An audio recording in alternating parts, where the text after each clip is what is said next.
other but our one and only candidate and next Brooklyn Borough President, Robert Cornegy! Yay! Thank you so much, Madam Chair. I want to thank everybody for coming out today because you could definitely have been somewhere else. Like it was mentioned earlier, for me, this is a testament to how we look as a borough and how if we put our voices together, not only do you get the candidate that you want, but we get the change that we want. So when I look out and I see members of the Pakistani community, members of the Muslim community, members of the Asian community, when I see our Jewish friends and brothers, our rabbis, imams, it to me warms my heart because I know that the power and the strength in this borough lies in what we see here today. So what I understand is while we've seen so much bigotry and hatred and racism in pockets, what we haven't done is stood together to fight against it. So I've spent a great deal of time running from community to community to beat back the racism. But we can stand together as a united Borough Hall to make sure that everyone is taken care of. Make sure that every family can be put on a pathway to opportunity by creating jobs, by supporting small businesses, by having an education system that from soup to nuts, from gifted and talented to career and technical education, is available to every single student. So we are, by far, the fourth largest city in the country. We should be leading, but we should be leading on unity, coalition, collaboration, and bringing people together. So we've led in industries like technology and hospitality and tourism. We need to bring all of that together. The reason I love the Borough President's Office with all my heart is because it's such an undefined role that everybody gets to bring their passion and their vision and the vision of the borough to Borough Hall. We've had great borough presidents in the past. Our current borough president has focused on health and physical health and getting us to a place where we can be healthy so we can access all the beauty that this city has. I intend to expound on that by having the physical health, but the mental health that's necessary. Coming out of a pandemic, we've seen so much anxiety and stress that we need to have a mental health plan in place for hardworking men and women that are Brooklynites. So that's what I intend to do. In my first 100 days, quite frankly, our small businesses will have access to a $10 million fund, not low interest and no interest loans, but actual grants for true recovery and resiliency. Yeah. That's a part of that plan, because what we know is that our mom and pop businesses didn't get access to the stimulus package on the first round, on the second round, and even on the third round. Somebody's got to have an eye on our 10 and under businesses, where the owners are employees as well. We created a program called the Chamber on the Go.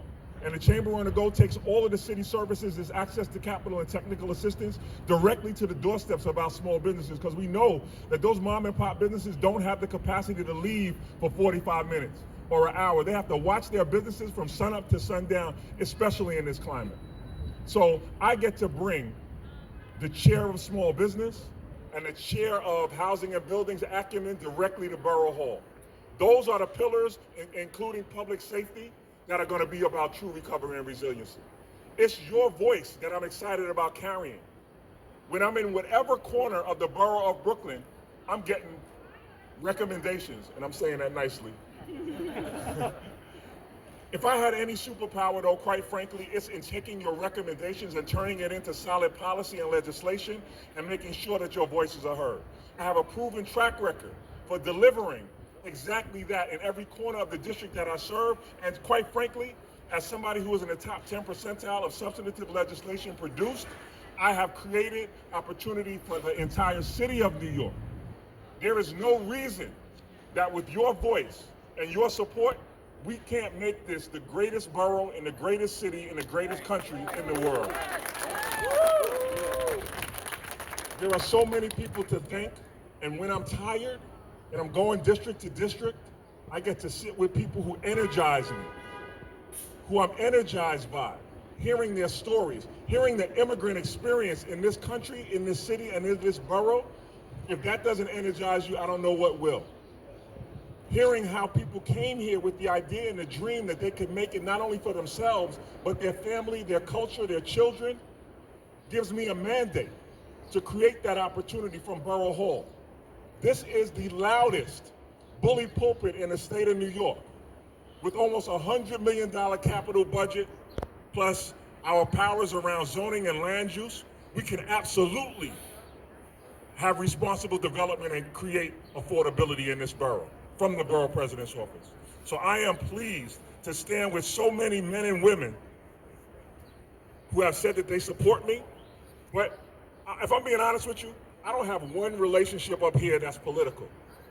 Every relationship I have here, because I've stood and fought with around an issue that was germane and important to that group. I don't have, so people say I'm political, but I don't have political relationships. I got war-torn relationships where we've gone, whether it's in Bay Ridge, Flatbush, East New York, Brownsville, where an issue was, and we were present on those issues. We created the first naturally occurring retirement community that's horizontal to protect our seniors in their homes. We created one of the first brand new recreation centers in the NYCHA development in 20 years. So together, we've had so many firsts, and there are so many more that we can do. I'm happy to stand here with you. I want to give a special shout out, because honestly, I wouldn't be standing here if it wasn't for TW Local 100. Yeah. So back in the days, way back in the days before I got to wear a fancy suit, and I was grinding on the ground where Rodney's be shot around Haitian Relief and around Sandy. And if anybody digs up those pictures, me and her was looking crazy out in the street. Oh, I see Judge Dwayne Paul, who also was looking crazy out in these streets. That's another relationship that I have forged in working for people. I'm proud of those relationships. We have Place New York, who has supported me, who's here. Thank you, sir. Our educators who stand on the front line on behalf of our students and our families. Those are the people that I'm proud to have a relationship with. The Cone family, who I see out the corner of my eye. Stevie's here and has been here for me when I was really tired and really frustrated, who actually told me to hang in there. I think he actually said, hang in there, kid. That was way before the gray beard. He always told me, hang in there, kid. I hung in there, Stevie. There are so many people to thank, but there's so much work to be done. We actually are under 30 days to get this election done.